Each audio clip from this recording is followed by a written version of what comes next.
গোপনে তো সবকিছু করতে হয়, ওপেনে করলে তো লোকজন দেখে ফেলাবে। শুরু হয়ে গেছে বাংলাদেশের নতুন এপিসোড, এর নাম হিরো আলম। আচ্ছা, সবাইকে লাগাই মলম। এ শুধু মেয়েদেরকে মলম লাগায়, ছেলেদেরকে মলম লাগাতে পারে না, কারণ এই মাজায় কোনো জোরই নেই। এর গায়ে পাই নেই 10 কেজি, কিন্তু হলের গোড়া আছে 20 কেজি। গোপনে করেছে মডেল সাথীকে বিয়ে, তারপর করেছে মলম দিয়ে ইয়ে। বলো কি, তুমি সত্যি বলছো? হ্যাঁ।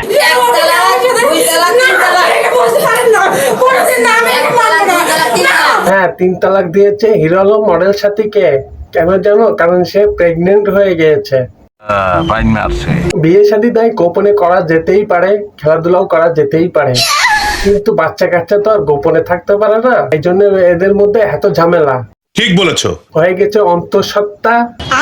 হিরো আলম মানছে না তা।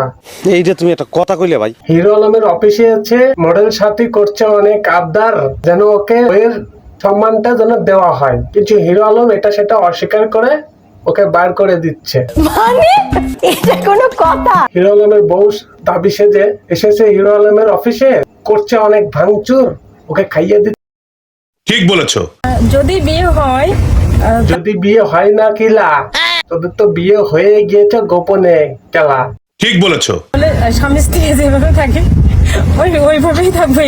হ্যাঁ, স্বামী স্ত্রী যেভাবে থাকবে ওভাবে তোরা আগেই থেকে এসেছিস। আচ্ছা।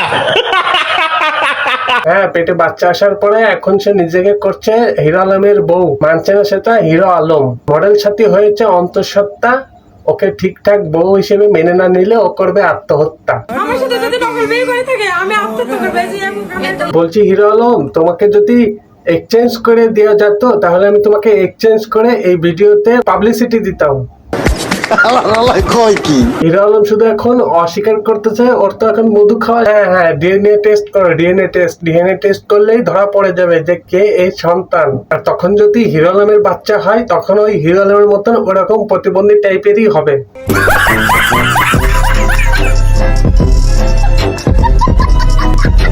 তো ফ্রেন্ডস, এই ছিল আজকের ভিডিওটা কেমন লেগেছে প্লিজ কমেন্ট করে জানান, আর যদি ভালো লেগে থাকে একটা লাইক করে দেবেন, আর আপনি আমার চ্যানেল নতুন ভিডিও